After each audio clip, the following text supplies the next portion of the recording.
Hey folks, Steve here with another All Green Alike video. This is another scenario in the All Green Alike module of Stonewall Jackson's Way 2, a product in the Great Campaigns of the American Civil War series by now MMP, licensed through Hasbro. So if you watched my previous videos, or at least you saw the videos on my channel, you'll know I played through what is dubbed the Virginia Campaign, which is Scenario 7. It's an advanced game scenario that includes using a map from another game, the Here Come the Rebels map from Road to Gettysburg 2. I also leveraged the South map of Stonewall Jackson's Way to kind of do like the full Monty, the full whole campaign with all the trimmings, special rules, this, that, and the other.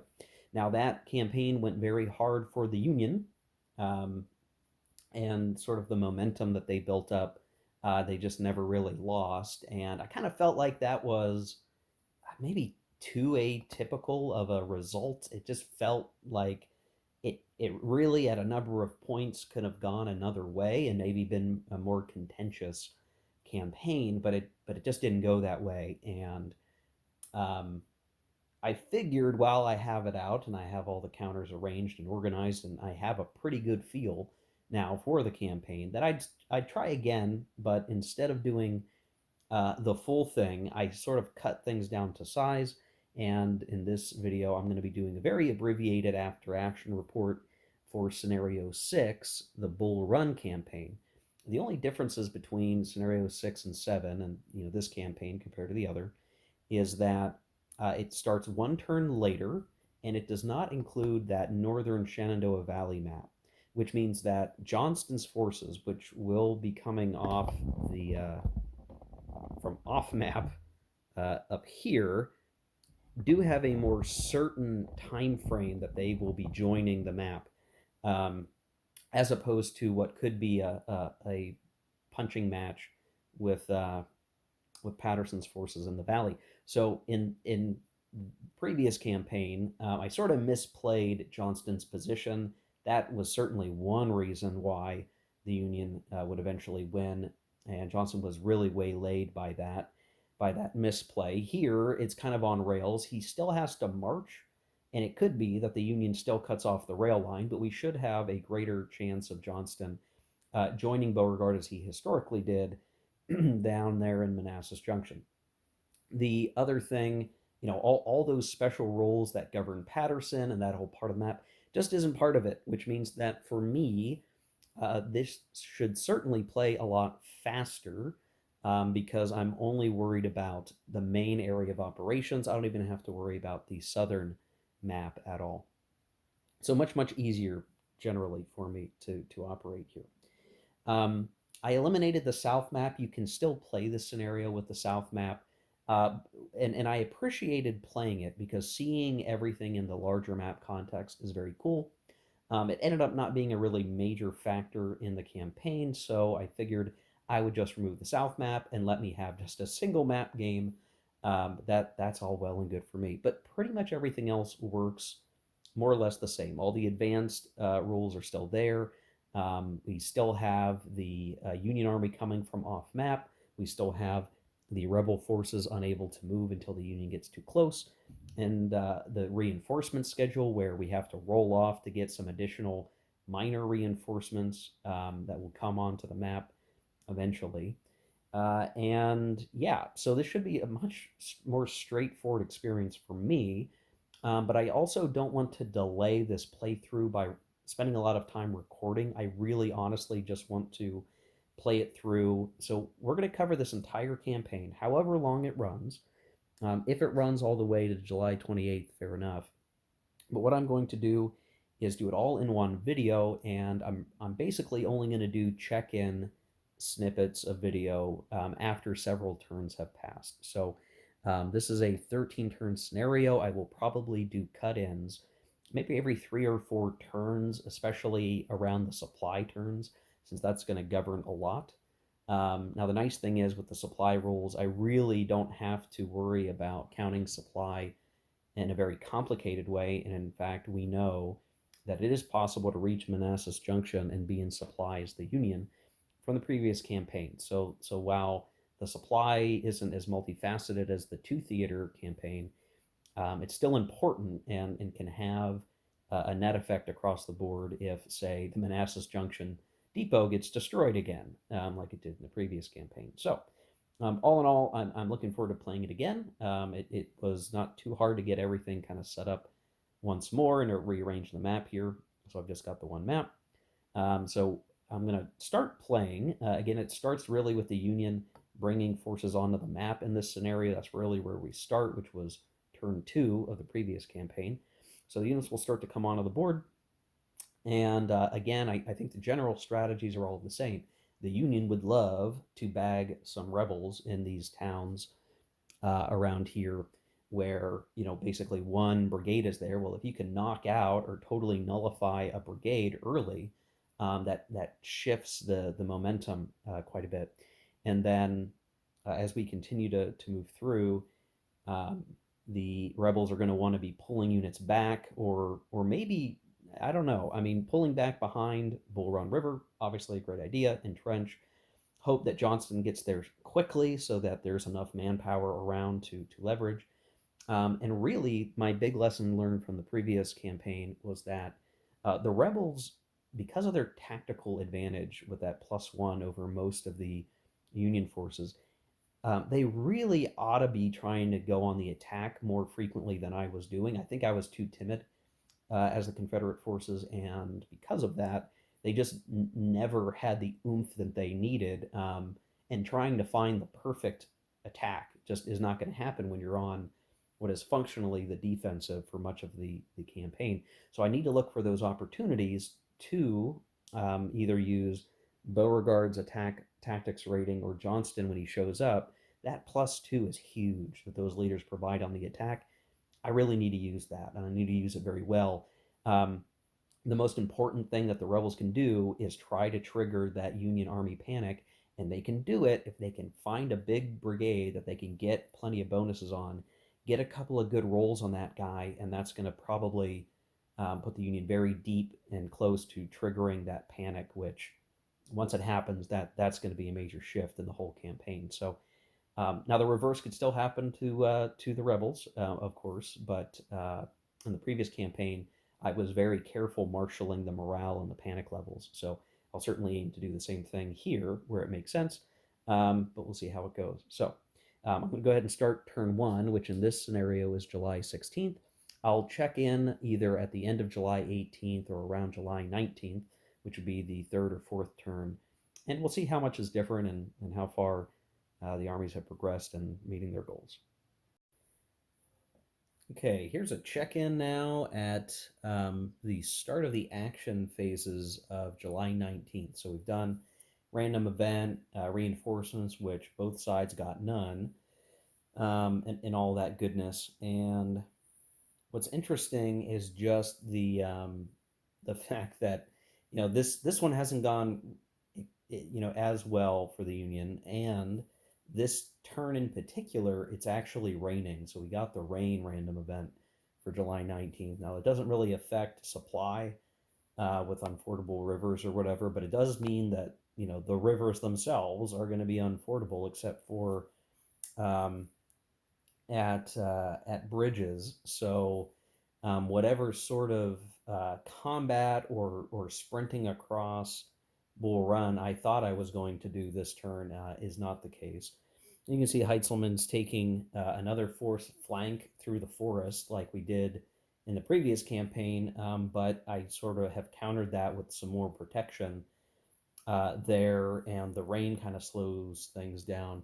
I think Heintzelman would have wanted to now be going up through here, but he's going to be slowed down to do it.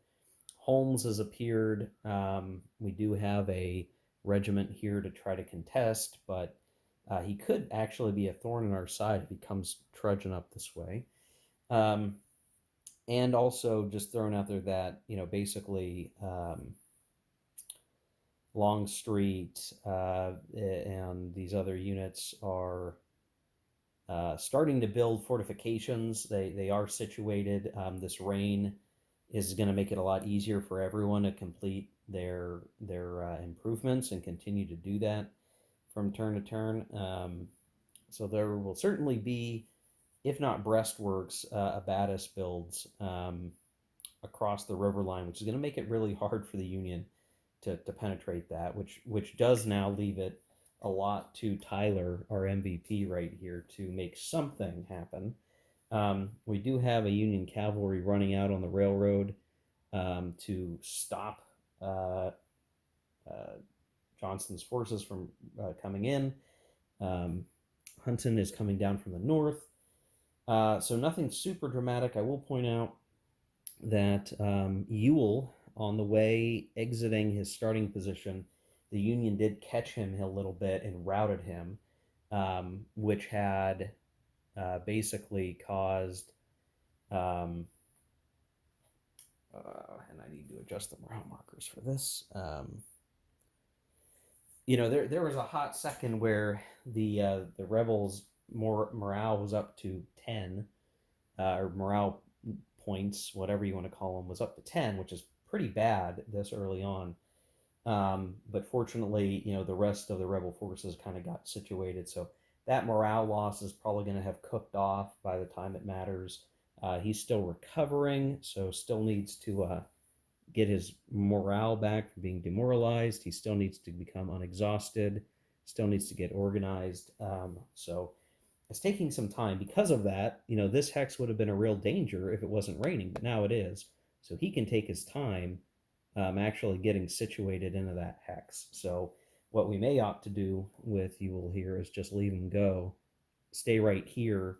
He'll reorganize. He'll become not exhausted. He will lose his demoralized state and be in better shape when the rain is over to move into that position. He won't be, um, necessarily. Oh wait, no.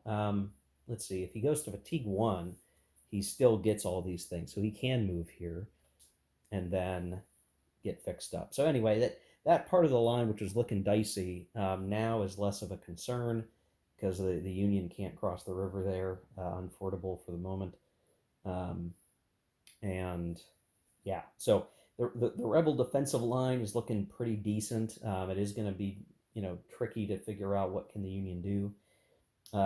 It's certainly scary that once Johnston comes in, and he's coming in with so many brigades, that the Union really is probably going to have a tough time contesting this. And you can imagine, between Beauregard and Johnston's bonuses, they really can counterpunch very hard. So as long as nothing like terrible happens, like in the first campaign when we lost Manassas Junction, the rebels probably have a pretty good ability to stay strong here, and perform reasonably well, or at least to the historical measure. But this rain is going to slow everything down a bit. For Johnston, what I'm doing is I'm sending Stewart by foot down so that he can try to clean out the way on the rail lines here if he has to, or try to do a cavalry skirmish. I'm not sure how that's going to work. But you can see Johnston's bringing his forces down. Now, they have exhausted themselves trying to get moving. They have had some decent die rolls. They've had not decent die rolls. I tried to force march to get them down there.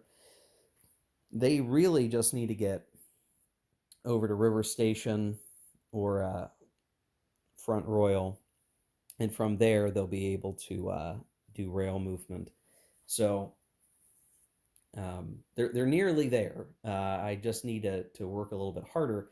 I don't think the rain is going to be too much of a problem for them. It will be more costly to move along the roads, but they don't have that much farther to go to get to a station. So long as a few can get in there and then get into the rail move embarkation process, they can at least start heading into Fauquier County. Whether or not the Union cavalry is a real big issue at that point, who knows? We would prefer to have cleared the rail line so they can get all the way into Manassas Junction itself, or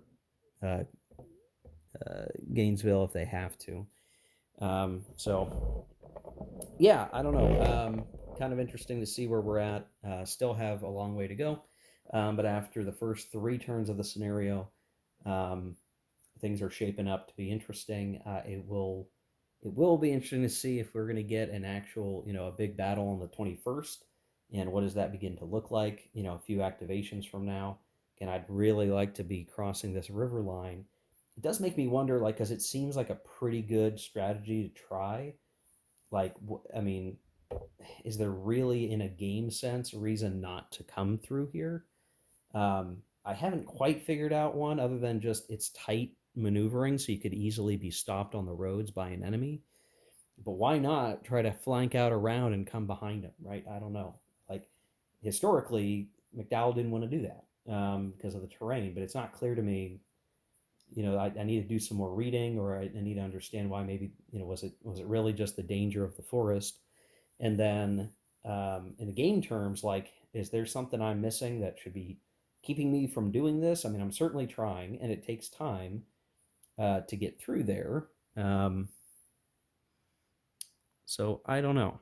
I don't know, but we'll figure it out, certainly. So let me play through more. What we'll do is we'll check in either on July 21st, maybe the 22nd, depending on when the big battle starts to happen, and we'll see where things get to there. Okay, is this looking familiar to you? So this is another situation where the Union has done pretty well. I think it ultimately boiled down to a couple of things. Um, Tyler's division had come around after the rain. We're still in, basically we're at the beginning of the action phase of July 21st. So I've really only gotten through a whole turn before wanting to show you guys the results, because Tyler managed to totally wall up what was Evans's weakened brigade that didn't have very much manpower, and ended up completely uh, routing and eradicating the unit, which kind of opened up the flank here. But then, I think more importantly, and again, I keep leveraging this because it seems like a really good idea, and it doesn't feel like the rebels have a really great response to it without giving up Bull Run entirely, which is maybe what I should have done. Um, but Heitzelman came all the way down through here. Now, the only reason I was able to do that is that I rolled really high on all his movement die rolls for the turn. So he had a lot of movement. He was able to work his way through the woods, and actually came out all the way around here. And then once he was back here, this enabled us to kind of get across the river safely and started pressuring the rebel units that were kind of in this triangle here. And eventually, we managed to just push the rebels back, making the Zocs a major problem, generally speaking. And the rebel army has panicked. Some of this is because, for the life of me, I could not get Johnston in place. He is, in fact, still at, what's the name of this town? River Station.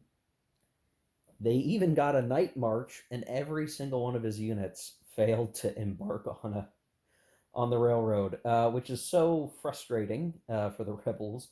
Um, right now, we have Bartow down here. He's in good order. He's ready to support. Jackson is recovering from the train trip from the previous turn. So some of Johnston's forces can start to affect the battle now. There's still Palmer with the cavalry that could seek to cause some problems, or at least slow them down. I see it more likely that Palmer's going to get caught up by Stewart and these rebel units. So the cavalry literally is coming for the rebels to come back into Gainesville and come on the Union flank. But by the time they really get going, and Bartow and Jackson, I mean, those are two brigades. There's, 10 manpower between them, 8 combat power right now. That could have a pretty significant difference if Beauregard can rally those guys over and hit Tyler's division here on this flank. But it might all be for naught, because by the time they get there, I mean, Tyler's division is still in good order and has the potential now to swing down hard and pressure and disrupt these rebel units that are trying to figure out how to get out of there. They want to use the retreat, the panic retreat march, to get across Broad Run at this point. That's what they want to try to do. Um, Coke, however it's pronounced, is still holding Manassas Junction, but he's kind of surrounded or nearly surrounded, and there's really not many good ways to get in and out of Manassas Junction. Um, so what could very well happen here is the Union continues to push on the rebel units that are in and around Manassas Junction, continues to hurt them because now that they're panicked, they have a -1 of their die roll on attack or defense, and that gives a little bit more edge. It's kind of like giving the Union the tactics modifier, right? I mean, it negates the rebel advantage there, so it allows the Union to kind of fight toe to toe, and very generally, they're going to have better manpower combat values because they're not as disorganized. Some of the Union units are disorganized, but not quite as many. There's a few that are in pretty good order. The Union just have to keep pushing, and the rebels are going to break really hard here. They've already lost 9 manpower for victory point purposes. The Union have lost 3. I think the Union is willing to accept that, and they just need to keep pressuring and hurting the rebels. I don't know that Johnston's forces, even that whole army set, coming into the fray is going to be able to dramatically shift where things are at the moment. And now that they're all panicked, I do not know for sure. I'm going to have to look to see when Johnston gets the rest of his forces over here, like what does that really do? But they've already been panicked once, so if they stop panicking, um, then they may be in okay shape. That would happen when Johnston gets to the other side of these mountains here. If the Union can destroy enough brigades, like completely remove them from the map before he gets there, then their morale barrier of 25, their panic barrier, would remain the same, potentially, and um, jeez. Sorry, guys. I just wanted to take a step over, and I totally um, kicked my own camera. Anyway, so yeah, things aren't looking good for the rebels very generally. I'm trying to look for opportunities to have Beauregard use his +2 tactics rating to try to hit the Union somewhere, but I must be playing the Union really good. Like I'm kind of figuring out how to attack, how to be on the operational offensive pretty well, um, and I'm making use of good die rolls to make positive change for the Union. It would make me wonder if I were playing a scenario where the rebels were on the offensive, I probably would be doing very well as them as well. I think I'm better at offense in this system. I think on defense I'm just a little too timid. Like I don't know. I look at the odds, I look at the numbers, and I go, I don't know that I want to attack, because if I attack and my guys become disorganized, or bad things happen to them, that's going to make it easier for the enemy to kind of come up around them, or get them in a bad position and eliminate them potentially, or at least get some kind of flank. The river is really tough because if you can get a good flank position with the enemy against the river, you come up behind them. It makes it really hard for them to retreat, and they're just taking more and more losses because of it. So once again, in this river box, and I don't know that the rebels are going to be able to get out of it. But Johnson's going to hopefully get the rest of his troops nearby and can start doing something. I guess. I mean that's really the key thing right now. If we can move Palmer out of the way, Johnston's forces can rail even in a right here, which would be enough to threaten the Union flank pretty well, and that would be our opportunity to try to flip the script. It's just, as opposed to the historical situation, the rebels have been pushed back pretty severely. Johnston's going to have to, make some hay if he's going to flip this game back into the rebels' favor. So I'm gonna continue to play through here, but I wanted to show you guys the pretty important developments here over this last turn, where really the Battle of First Manassas or First Bull Run happened on the 20th, and very generally the Union have enjoyed um, the advantage here. Okay, here we're picking up again on July 24th. This is going to be right before we start the action phase, so I've done now the second supply check. Now, unfortunately for the rebels, their depot, Manassas Junction, was destroyed, meaning that they really can't trace supply anywhere. Of course, this being the second supply check, it doesn't have a huge effect other than extended march becomes a lot more dangerous, which is really, in addition to the fact that this turn's event was heat, which adds another modifier to the extended march table. Like, things are going to slow down a lot. No force is going to be wanting to push in the heat and out of supply very hard, which means that things are going to probably stay pretty stagnant this turn. Now, the supply markers are kind of obfuscating what's really going on, but the Union holds in front of Manassas Junction here and is facing Broad Run. The rebels control the river crossings of Broad Run and are beginning to go into entrenchments, abatis markers. More reinforcements are coming up from the south, and the Union continues to hold positions up through here. So there's a Union cavalry constantly skirmishing with Stuart here, with no side really gaining much advantage.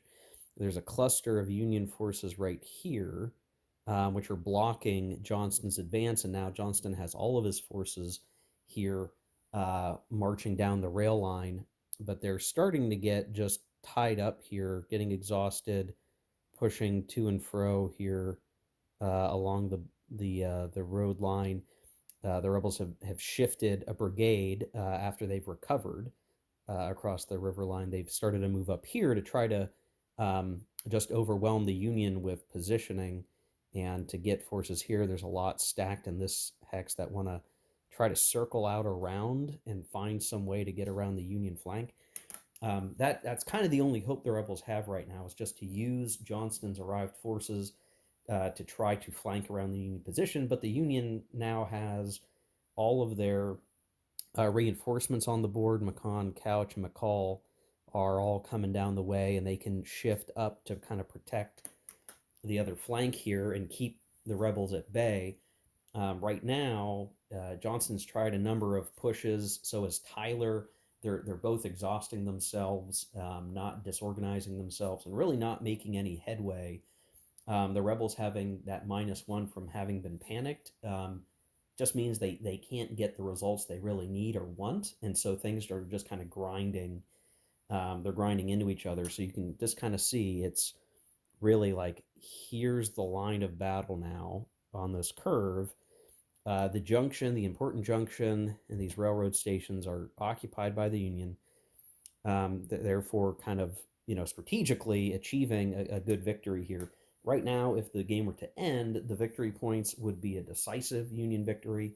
That's because they have taken control of Fairfax County. They've taken control of Prince William County, and then the casualty differential and the destruction of the Manassas Junction supply depot is pushing up, I think, positive 39 victory points, so way over, or a decent bit over the decisive victory requirement.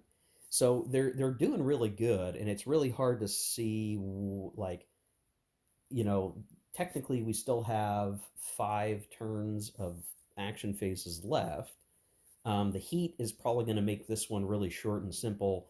And then the next couple of turns, unless I see something really changing, I may just be calling it again for a Union victory, though I think for this one, it was a bit closer than the last one. But I think my main thing is, like, I've just got Heitzelman going through the woods every time, and he just, like, the rebels can't account for every crossing, and he gets up in there and just unhinges the flanks. So if the Union just holds, they can hold their territory. If they can avoid being pushed back, they're just going to win a decisive victory. The rebels will have to push very hard, and ideally somehow cause the Potomac Army or the Union Army to panic, to maybe have another chance at flipping things back the other way around. But it's really hard to see where that's going to occur.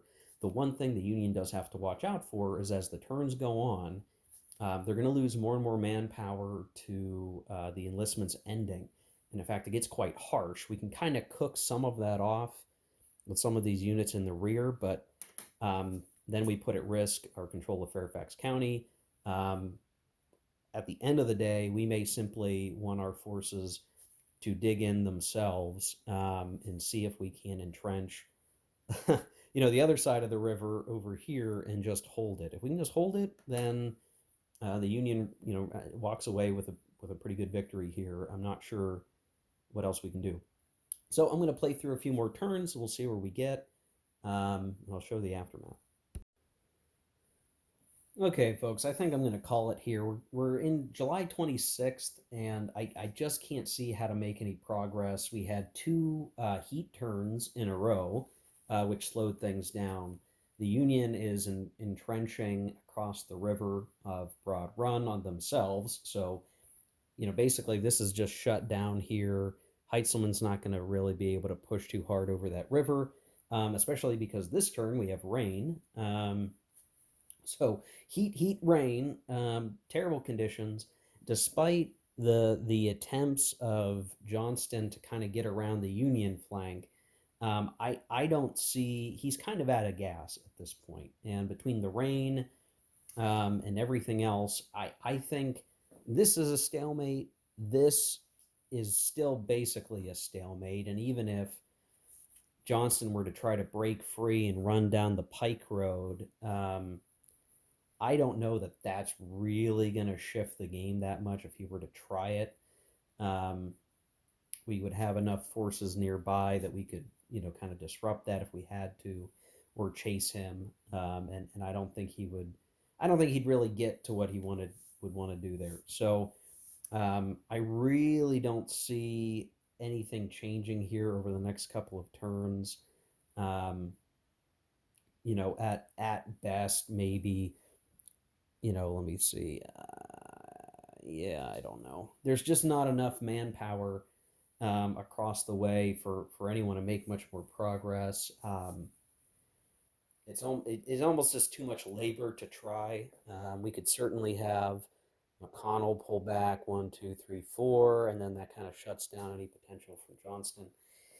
With that stack, everybody else is kind of locked up and duking it out, wearing themselves tired. That I just don't see anything changing. If I think in the best conditions, the Rebels could maybe push this to, I don't know, a marginal victory at most.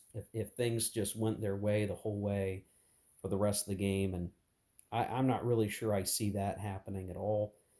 Trying to think through, what else is feasible here. Maybe some opportunities to wrap up Heintzelman, get somebody across here, come up behind him.